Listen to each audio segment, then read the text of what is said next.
Federalist. No. 45. The alleged danger from the powers of the Union to the state governments. Considered for the Independent Journal, Saturday, January 26, 1788. Madison. To the people of the state of New York, having shown that no one of the powers transferred to the federal government is unnecessary or improper, the next question to be considered is whether the whole mass of them will be dangerous to the portion of authority left in the several states. The adversaries to the plan of the convention, instead of considering in the first place what degree of power was absolutely necessary for the purposes of the federal government, have exhausted themselves in a secondary inquiry into the possible consequences of the proposed degree of power to the governments of the particular states.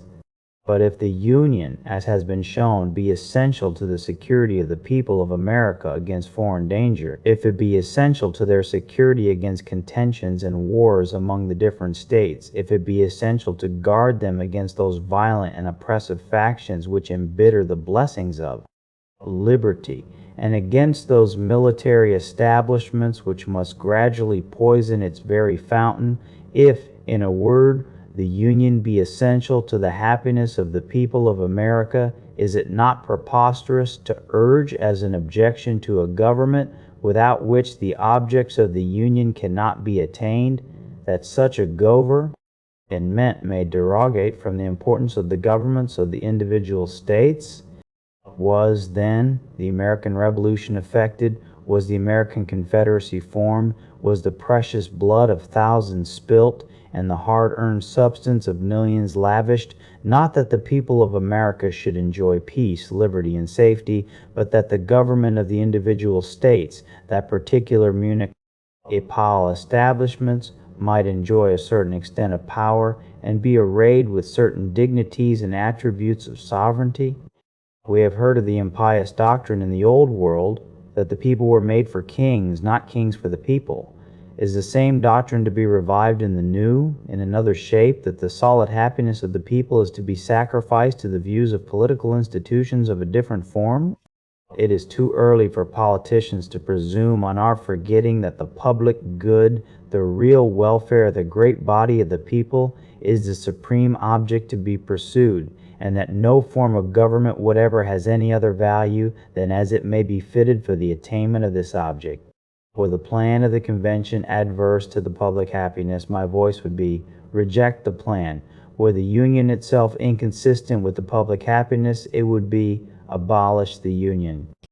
In like manner, as far as the sovereignty of the states cannot be reconciled to the happiness of the people, the voice of every good citizen must be, let the former be sacrificed to the latter. How far the sacrifice is necessary has been shown.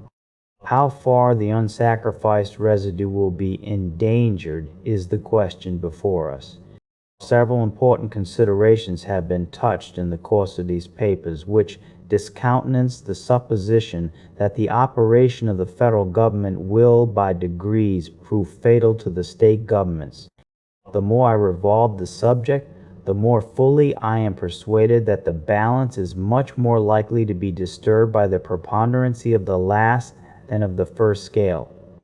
We have seen, in all the examples of ancient and modern confederacies, the strongest tendency continually betraying itself in the members to despoil the general government of its authorities, with a very ineffectual capacity in the latter to defend itself against the encroachments.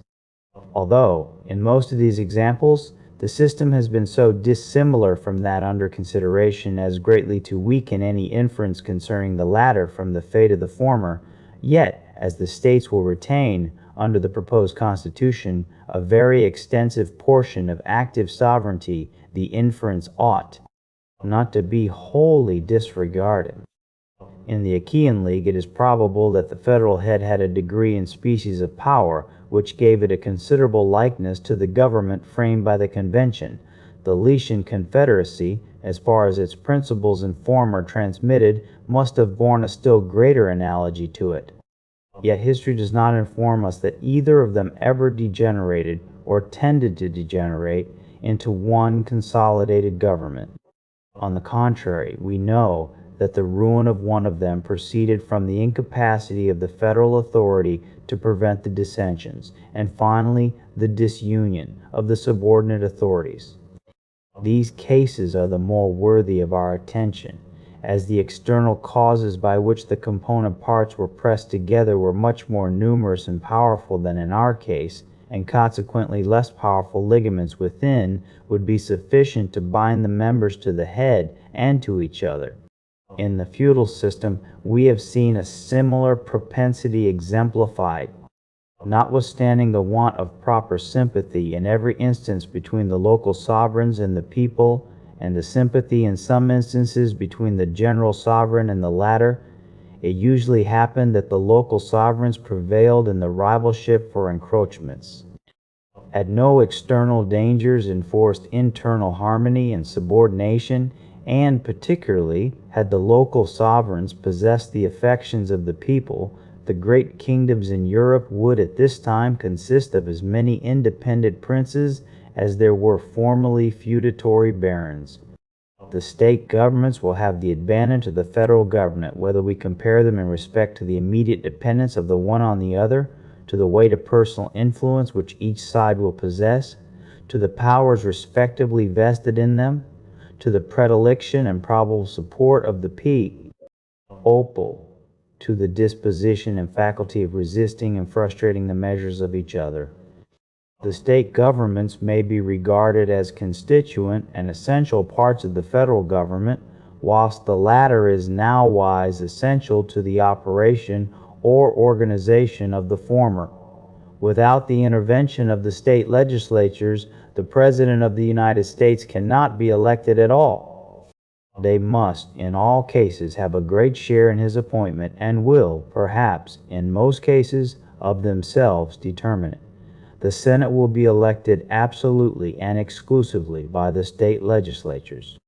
Even the House of Representatives, though drawn immediately from the people, will be chosen very much under the influence of that class of men whose influence over the people obtains for themselves an election into the state legislatures. Thus, each of the principal branches of the federal government will owe its existence more or less to the favor of the state governments, and must consequently feel a dependence, which is much more likely to beget a disposition too obsequious than too overbearing towards them. On the other side, the component parts of the state governments will in no instance be indebted for their appointment to the direct agency of the federal government, and very little, if at all, to the local influence of its members. The number of individuals employed under the Constitution of the United States will be much smaller than the number employed under the particular states. There will consequently be less of personal influence on the side of the former than of the latter.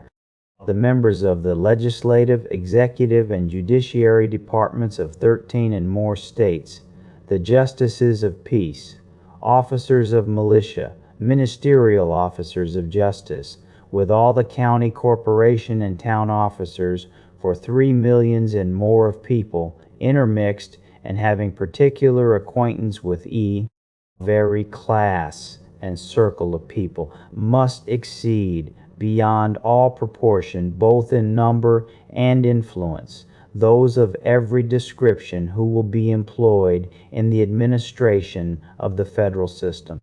Compare the members of the 3 great departments of the 13 states, excluding from the judiciary department the justices of peace, with the members of the corresponding departments of the single government of the Union.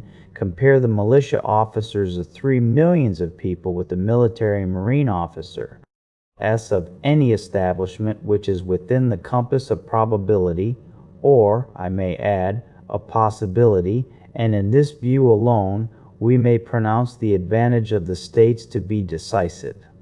If the federal government is to have collectors of revenue, the state governments will have theirs also, and as those of the former will be principally on the seacoast and not very numerous, whilst those of the latter will be spread over the face of the country and will be very numerous, the advantage in this view also lies on the same side. It is true that the Confederacy is to possess and may exercise the power of collecting internal as well as external taxes throughout the states, but it is probable that this power will not be resorted to except for supplemental purposes of revenue, that an option will then be given to the states to supply their quo by previous collections of their own, and that the eventual collection under the immediate authority of the Union will generally be made by the officers and according to the rules appointed by the several states. Indeed, it is extremely probable that in other instances, particularly in the organization of the judicial power, the officers of the states will be clothed with the correspondent authority of the Union. Should it happen, however, that separate collectors of internal revenue should be appointed under the federal government, the influence of the whole number would not bear a comparison with that of the multitude of state officers in the opposite scale. Within every district to which a federal collector would be allotted, there would not be less than 30 or 40 or even more officers of different descriptions, and many of them persons of character and weight whose influence would lie on the side of the state. The powers delegated by the proposed Constitution to the federal government are few and defined. Those which are to remain in the state governments are numerous and indefinite. The former will be exercised principally on external objects, as war, peace, negotiation, and foreign commerce, with which last the power of taxation will, for the most part, be connected.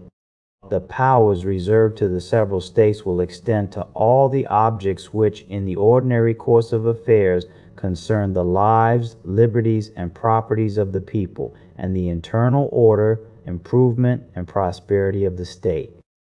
The operations of the federal government will be most extensive and important in times of war and danger, those of the state governments in times of peace and security. As the former periods will probably bear a small proportion to the latter, the state governments will here enjoy another advantage over the federal government. The more adequate, indeed, the federal powers may be rendered to the national defense, the less frequent will be those scenes of danger which might favor their ascendancy over the governments of the particular states. If the new Constitution be examined with accuracy and candor, it will be found that the change which it proposes consists much less in the addition of new powers to the Union than in the invigoration of its original powers. The regulation of commerce, it is true, is a new power, but that seems to be an addition which few oppose, and from which no apprehensions are entertained. The powers relating to war and peace, armies and fleets, treaties and finance, with the other more considerable powers, are all vested in the existing Congress by the Articles of Confederation. The proposed change does not enlarge these powers, it only substitutes a more effectual mode of administering them. The change relating to taxation may be regarded as the most important, and yet the present Congress have as complete authority to require of the states indefinite supplies of money for the common defense and general welfare, as the future Congress will have to require them of individual citizens, and the latter will be no more bound than the states themselves have been, to pay the quotas respectively taxed on them. Had the states complied punctually with the Articles of Confederation, or could their compliance have been enforced by as peaceable means as may be used with success toward single persons, our past experience is very far from countenancing an opinion that the state governments would have lost their constitutional powers, and have gradually undergone an entire consolidation. To maintain that such an event would have ensued would be to say at once that the existence of the state governments is incompatible with any system whatever that accomplishes the essential purposes of the Union. W's.